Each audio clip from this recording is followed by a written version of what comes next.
ओम नमो भगवते वासुदेवाय। आप सभी का हमारे YouTube चैनल पर हार्दिक स्वागत है। आज पूर्णिमा के दिन आइए सुने श्री सत्यनारायण भगवान की कथा और आरती।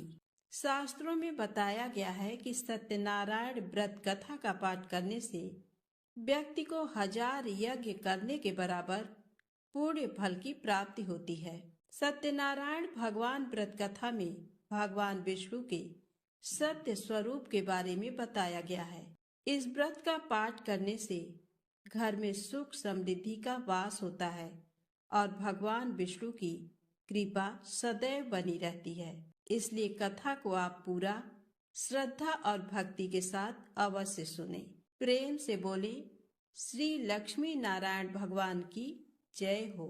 एक समय की बात है, नैमिषारण्य तीर्थ में शौनक आदि 88,000 ऋषियों ने श्री सूत जी से पूछा, हे प्रभु, इस कलयुग में वेद विद्या रहित मनुष्यों को प्रभु भक्ति किस प्रकार मिल सकती है तथा उनका उद्धार कैसे होगा। हे मुनि श्रेष्ठ, कोई ऐसा तप बताइए जिससे थोड़े समय में ही पुण्य मिले और मनोवांछित फल भी मिल जाए। इस प्रकार की कथा सुनने की हम इच्छा रखते हैं। सर्व शास्त्रों के ज्ञाता सूत जी बोले, हे वैष्णव में पूज्य, आप सभी ने प्राणियों के हित की बात पूछी है, इसलिए मैं एक ऐसे श्रेष्ठ व्रत को आप लोगों को बताऊंगा जिसे नारद जी ने लक्ष्मी नारायण जी से पूछा था और लक्ष्मीपति ने मुनि श्रेष्ठ नारद जी से कहा था। आप सब इसे ध्यान से सुनिए। एक समय की बात है, योगी राज नारद जी दूसरों के हित की इच्छा लिए अनेकों लोकों में घूमते हुए मृत्यु लोक में आ पहुंचे। यहाँ उन्होंने अनेक योनियों में जन्मे प्रायः सभी मनुष्यों को अपने कर्मों द्वारा अनेकों दुखों से पीड़ित देखा। उनका दुख देख नारद जी सोचने लगे कि कैसा यत्न किया जाए जिसके करने से निश्चित रूप से मानव के दुखों का अंत हो जाए। इसी विचार पर मनन करते हुए वह विष्णु लोक में गए। वहां वह देवों के इस नारायण की स्तुति करने लगे, जिनके हाथों में शंख, चक्र, गदा और पद्म थे, गले में वरमाला पहने हुए थे। स्तुति करते हुए नारद जी बोले, हे भगवान, आप अत्यंत शक्ति से संपन्न हैं। मन तथा वाणी भी आपको नहीं पा सकती है। आपका आदि मध्य तथा अंत नहीं है। निर्गुण स्वरूप सृष्टि के कारण भक्तों के दुख को दूर करने वाले आपको मेरा नमस्कार है। नारद जी की स्तुति सुन विष्णु भगवान बोले, हे मुनिश्रेष्ठ, आपके मन में क्या बात है? आप किस काम के लिए पधारे हैं? उसे निसंकोच कहो। इस पर नारद मुनि बोले कि मृत्यु लोक में अनेक योनियों में जन्मे मनुष्य अपने कर्मों के द्वारा अनेकों दुख से दुखी हो रहे हैं। हे नाथ, आप मुझ पर दया रखते हैं तो बताइए कि वो मनुष्य थोड़े प्रयास से ही अपने दुखों से कैसे छुटकारा पा सकते हैं। श्री हरि बोले, हे नारद, मनुष्यों की भलाई के लिए तुमने बहुत अच्छी बात पूछी है। जिसके करने से मनुष्य मोह से छूट जाता है, वह बात मैं कहता हूँ, उसे सुनो। स्वर्ग लोक व मृत्यु लोक दोनों में एक दुर्लभ उत्तम व्रत है जो पुण्य देने वाला है। आज प्रेम बस होकर मैं उसे तुमसे कहता हूँ। श्री सत्यनारायण भगवान का ये व्रत अच्छी तरह विधान पूर्वक करके मनुष्य तुरंत ही यहाँ सुख भोग कर मरने पर मोक्ष पाता है। श्री हरि के वचन सुन नारद जी बोले कि उस व्रत का फल क्या है और उसका विधान क्या है। ये व्रत किसने किया था? इस व्रत को किस दिन करना चाहिए? हे प्रभु, सभी कुछ विस्तार से बताएं। नारद की बात सुनकर श्री हरि बोले, दुख व शोक को दूर करने वाला ये व्रत सभी स्थानों पर विजय दिलाने वाला है। मानव को भक्ति व श्रद्धा के साथ शाम को श्री सत्यनारायण की पूजा धर्म परायण होकर ब्राह्मणों व बंधुओं के साथ करनी चाहिए।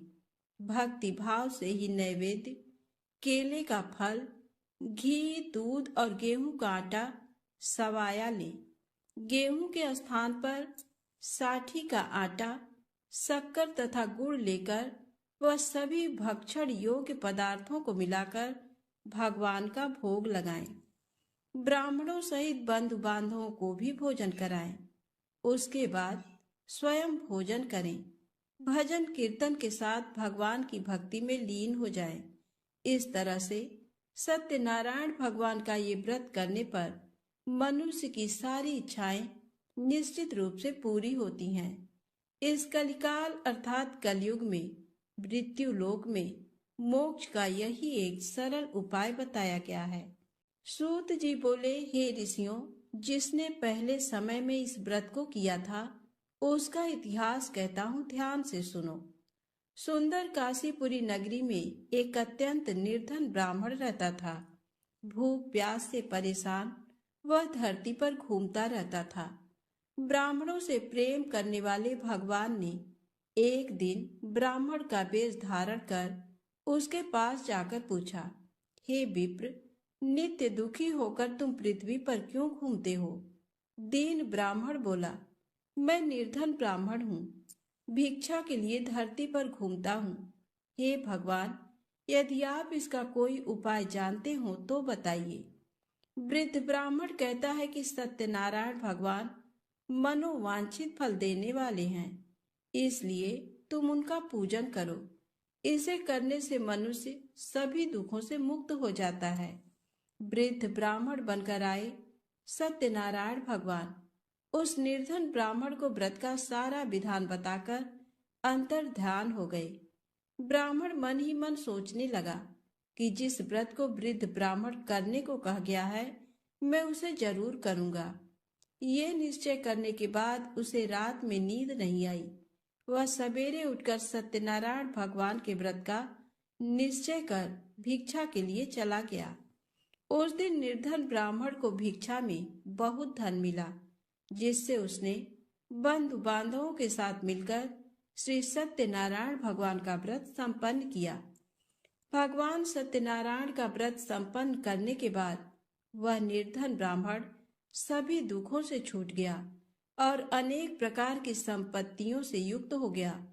उसी समय से ये ब्राह्मण हर माह इस व्रत को करने लगा।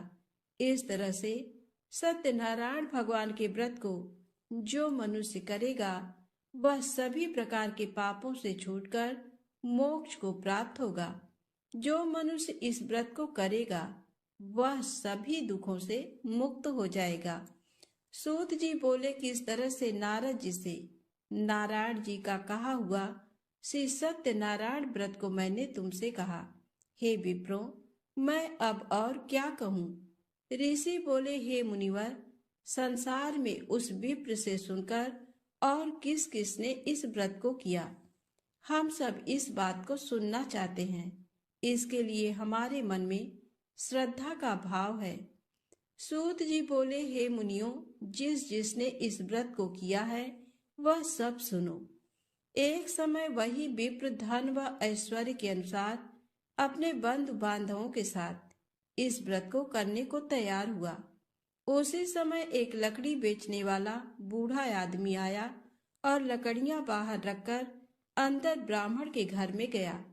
प्यास से दुखी वह लकड़हारा उनको व्रत करते देख विप्र को नमस्कार कर पूछने लगा कि आप ये क्या कर रहे हैं तथा इसे करने से क्या फल मिलेगा, कृपया मुझे भी बताएं।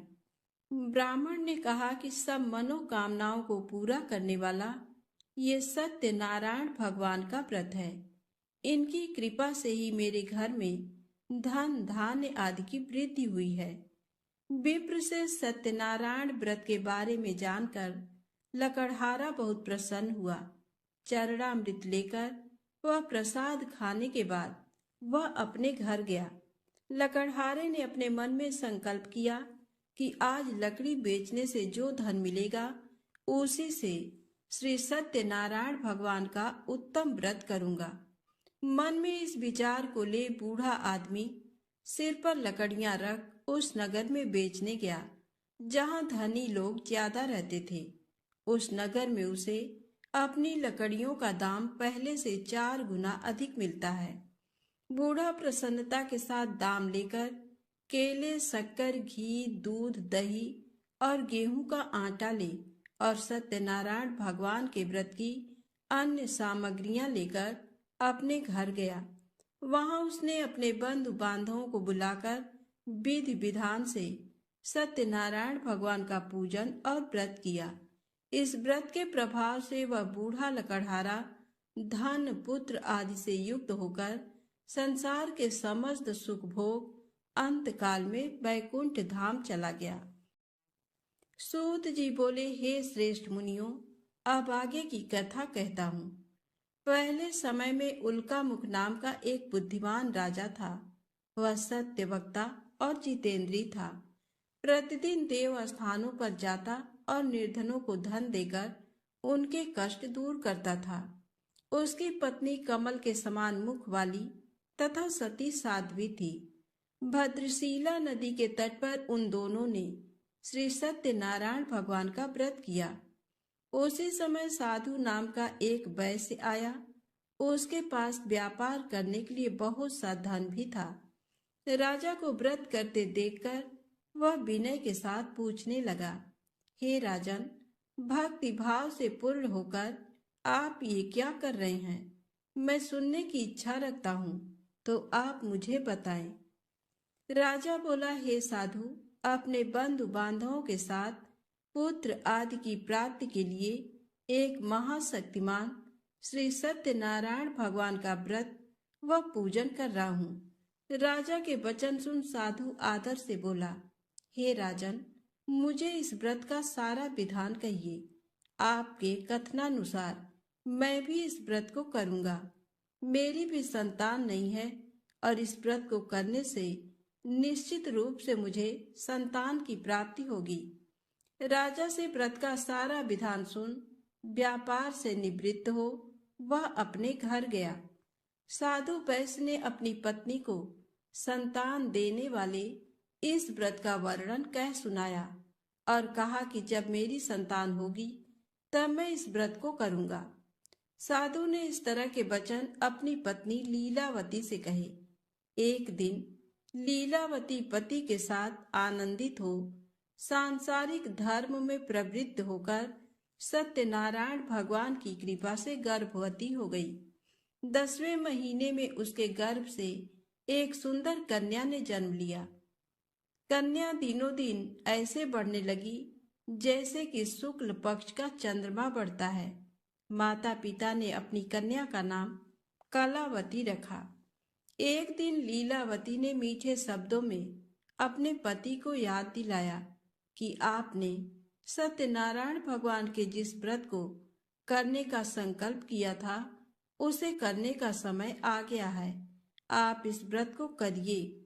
साधु बोला कि हे प्रिय, इस व्रत को मैं उसके विवाह पर करूंगा। इस प्रकार अपनी पत्नी को आश्वासन देकर वह नगर को चला गया। कलावती पिता के घर में रह वृद्धि को प्राप्त हो गई। साधु ने एक बार नगर में अपनी कन्या को सखियों के साथ देखा तो तुरंत ही दूत को बुलाया और कहा कि मेरी कन्या के योग्य वर देखकर आओ।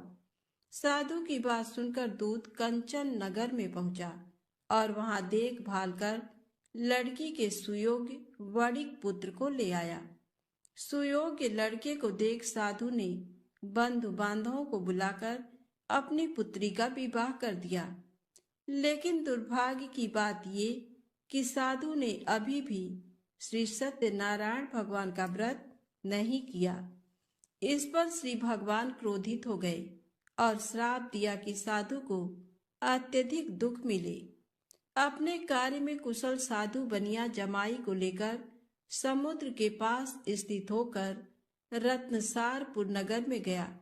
वहां जाकर दामाद ससुर दोनों मिलकर चंद्रकेतु राजा के नगर में व्यापार करने लगे। एक दिन भगवान सत्यनारायण की माया से एक चोर राजा का धन चुराकर भाग रहा था। उसने राजा के सिपाहियों को अपना पीछा करते देख चुराया हुआ धन वहां रख दिया जहां साधु अपने जमाई के साथ ठहरा हुआ था। राजा के सिपाहियों ने साधु बैस के पास राजा का धन पड़ा देखा तो वह ससुर जमाई दोनों को बांधकर प्रसन्नता से राजा के पास ले गए और कहा कि उन दोनों चोरों को हम पकड़ लाए हैं, आप आगे की कार्यवाही की आज्ञा दें। राजा की आज्ञा से उन दोनों को कठिन कारावास में डाल दिया गया और उनका सारा धन भी उनसे छीन लिया गया। श्री सत्यनारायण भगवान के श्राप से साधु की पत्नी भी बहुत दुखी हुई। घर में जो धन रखा था उसे चोर चुरा ले गए। शारीरिक तथा मानसिक पीड़ा व भूख प्यास से अति दुखी हो अन्न की चिंता में कलावती ब्राह्मण के घर गई। वहां उसने श्री सत्यनारायण भगवान का व्रत होते देखा, फिर कथा भी सुनी। वह प्रसाद ग्रहण कर रात को घर वापस आई। माता ने कलावती से पूछा कि हे पुत्री, अब तक तुम कहाँ थी? तेरे मन में क्या है? कलावती ने अपनी माता से कहा, हे माता, मैंने एक ब्राह्मण के घर में श्री सत्यनारायण भगवान का व्रत देखा है। कन्या के वचन सुन लीलावती भगवान के पूजन की तैयारी करने लगी। लीलावती ने परिवार व बंधुओं सहित सत्यनारायण भगवान का पूजन किया और उनसे वर मांगा कि मेरे पति तथा जमाई शीघ्र घर आ जाएं। साथ ही ये भी प्रार्थना की कि हम सबका अपराध क्षमा करें। श्री सत्यनारायण भगवान इस व्रत से संतुष्ट हो गए और राजा चंद्रकेत को सपने में दर्शन दे कहा कि हे राजन, तुम उन दोनों वैश्यों को छोड़ दो और तुमने उनका जो धन लिया है उसे वापस कर दो। अगर ऐसा नहीं किया तो मैं तुम्हारा धन, राज्य व संतान सभी को नष्ट कर दूंगा। राजा को ये सब कहकर वह अंतर ध्यान हो गए। प्रातःकाल सभा में राजा ने अपना सपना सुनाया, फिर बोले कि वणिक पुत्रों को कैद से मुक्त कर सभा में लाओ। दोनों ने आते ही राजा को प्रणाम किया। राजा मीठी वाणी में बोला, हे महानुभाव, भाग्यवश ऐसा कठिन दुख तुम्हें प्राप्त हुआ है, लेकिन अब तुम्हें कोई भय नहीं है। ऐसा कह राजा ने उन दोनों को नए वस्त्र आभूषण भी पहनाए और जितना धन उनका लिया था उसे दुगुना धन वापस कर दिया। दोनों वैश्य अपने घर को चल दिए। श्री सत्यनारायण व्रत कथा का तीसरा अध्याय संपूर्ण। बोलिए श्री सत्यनारायण भगवान की जय। सत्यनारायण भगवान की व्रत कथा का चौथा अध्याय। सूत जी बोले, वैश्य ने मंगलाचार कर अपनी यात्रा आरंभ की और अपने नगर की ओर चल दिए। उनके थोड़ी दूर जाने पर एक दंडी वेशधारी श्री सत्यनारायण ने उनसे पूछा, हे साधु, तेरी नाव में क्या है? अभिमानी वणिक हंसता हुआ बोला, हे दंडी, आप क्यों पूछते हो? क्या धन लेने की इच्छा है? मेरी नाव में तो बेल व पत्ते भरे हुए हैं। वैश्य के कठोर वचन सुन भगवान बोले, तुम्हारा वचन सत्य हो। दंडी ऐसे वचन का वहां से दूर चले गए। कुछ दूर जाकर समुद्र के किनारे बैठ गए। दंडी के जाने के बाद साधु वैश्य ने नित्य क्रिया के पश्चात नाव को ऊंची उठते देखकर अचंभा माना और नाव में बेल पत्ते आदि देख वह मूर्छित हो जमीन पर गिर पड़ा। मूर्छा खुलने पर वह अत्यंत शोक में डूब गया। तब उसका दामाद बोला कि आप शोक ना मनाएं, ये दंडी का शाप है, इसलिए हमें उनकी शरण में जाना चाहिए, तभी हमारी मनोकामना पूरी होगी। दामाद की बात सुनकर वह दंडी के पास पहुंचा और अत्यंत भक्ति भाव नमस्कार करके बोला, मैंने आपसे जो जो असत्य वचन कहे थे उनके लिए मुझे क्षमा कर दें। ऐसा कहकर महान शोकातुर हो रोने लगा। तब दंडी भगवान बोले, हे बणिक पुत्र, मेरी आज्ञा से बार बार तुम्हें दुख प्राप्त हुआ है, तुम मेरी पूजा से विमुख हुआ। साधु बोला, हे भगवान, आपकी माया से ब्रह्मा आदि देवता भी आपके रूप को नहीं जानते, तब मैं अज्ञानी कैसे जान सकता हूँ। आप प्रसन्न होइए, अब मैं सामर्थ्य के अनुसार आपकी पूजा करूँगा। मेरी रक्षा करो और पहले के समान नौका में धन भर दो। साधु वैश्य के भक्ति पूर्वक वचन सुनकर भगवान प्रसन्न हो गए और उसकी इच्छा अनुसार वरदान देकर अंतर ध्यान हो गए। ससुर जमाई जब नाव पर आए तो नाव धन से भरी हुई थी। फिर वहीं अपने अन्य साथियों के साथ सत्यनारायण भगवान का पूजन कर अपने नगर को चल दिए। जब नगर के नजदीक पहुंचे तो दूत को घर पर खबर करने के लिए भेज दिया। दूत साधु की पत्नी को प्रणाम कर कहता है कि मालिक अपने दामाद सहित नगर के निकट आ गए हैं। दूत की बात सुन साधु की पत्नी लीलावती ने बड़े हर्ष के साथ सत्यनारायण भगवान का पूजन कर अपनी पुत्री कलावती से कहा कि मैं अपने पति के दर्शन को जाती हूँ, तू कार्य पूर्ण कर शीघ्र आ जा। माता के ऐसे वचन सुन कलावती जल्दी में प्रसाद छोड़ अपने पति के पास चली गई। प्रसाद की अवज्ञा के कारण श्री सत्यनारायण भगवान रुष्ट हो गए और नाव सहित उसके पति को पानी में डुबो दिया। कलावती अपने पति को वहां न पाकर रोती हुई जमीन पर गिर गई। नौका को डूबा हुआ देख वह कन्या को रोता देख साधु दुखी होकर बोला कि हे प्रभु, मुझसे तथा मेरे परिवार से जो भूल हुई है उसे क्षमा करें। साधु के दीन वचन सुनकर श्री सत्यनारायण भगवान प्रसन्न हो गए और आकाशवाणी हुई, हे साधु, तेरी कन्या मेरे प्रसाद को छोड़कर आई है, इसलिए उसका पति अदृश्य हो गया है। यदि वह घर जाकर प्रसाद खाकर लौटती है तो इसे इसका पति अवश्य मिलेगा। ऐसी आकाशवाणी सुन कलावती घर पहुंचकर प्रसाद खाती है और फिर आकर अपने पति के दर्शन करती है। उसके बाद साधु अपने बंधु बांधवों सहित श्री सत्यनारायण भगवान का विधि विधान से पूजन करता है। इस लोक का सुख भोग वह अंत में स्वर्ग जाता है। श्री सत्यनारायण व्रत कथा का चौथा अध्याय संपूर्ण। बोलिए श्री सत्यनारायण भगवान की जय। सत्यनारायण भगवान की व्रत कथा का 5वां अध्याय। सूत जी बोले, हे ऋषियों, मैं और भी एक कथा सुनाता हूँ, उसे भी ध्यान पूर्वक सुनो। प्रजा पालन में लीन तुंगध्वज नाम का एक राजा था। उसने भी भगवान का प्रसाद त्याग कर बहुत ही दुख सहन किया।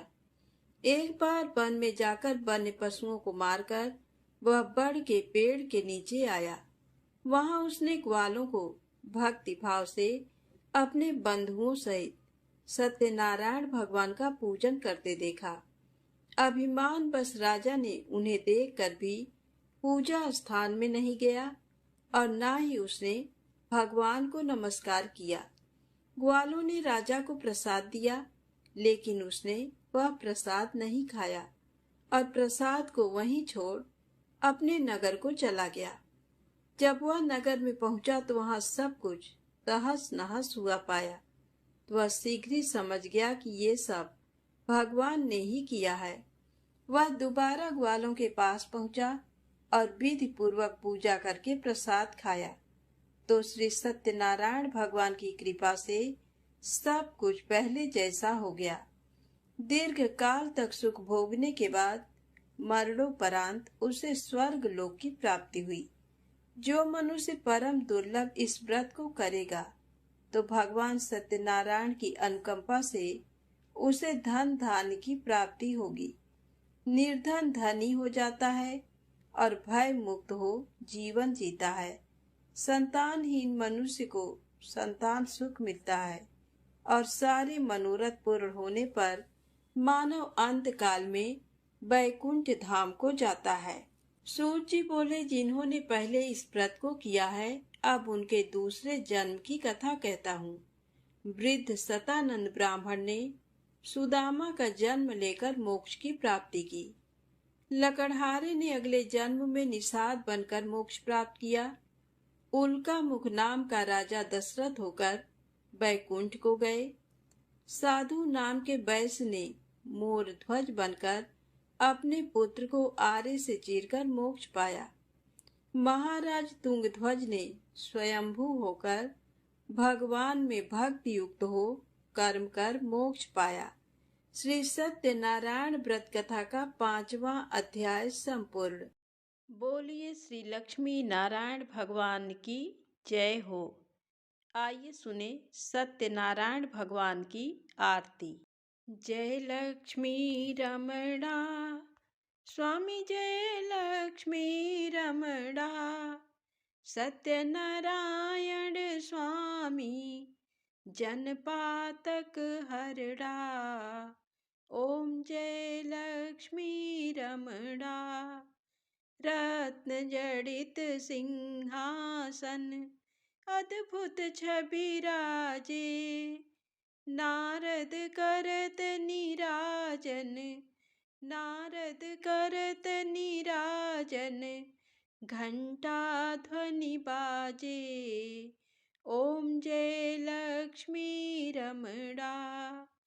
प्रकट भये कलि कारण, द्विज को दरस दियो।